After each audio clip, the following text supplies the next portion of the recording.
SSC নিয়োগ মামলা নিয়ে সুজন চক্রবর্তীর প্রতিক্রিয়া আমরা এখন আমাদের রাজ্যের নিয়োগ মামলায় এসএসসি যেভাবে প্রশ্নবাণে জর্জরিত করেছে তাতে এসএসসির কাছে কোনো উত্তর নেই, রাজ্য সরকারের কাছে কোনো উত্তর নেই এবং উত্তর দিতে পারেনি।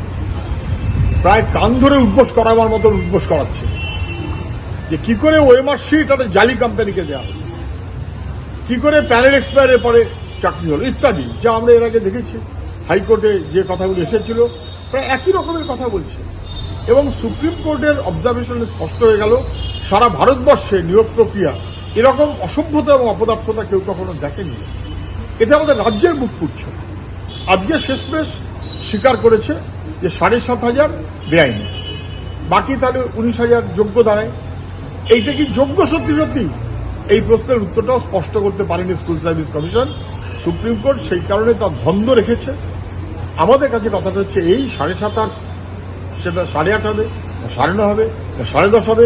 যারা বেআইনি তাদের বাতিল করতেই হবে, কিন্তু যারা যোগ্য তাদের চাকরি যেন কোনোভাবে বাতিল না হয়, খারিজ না হয়, এটাকেও নিশ্চিত করতে হবে।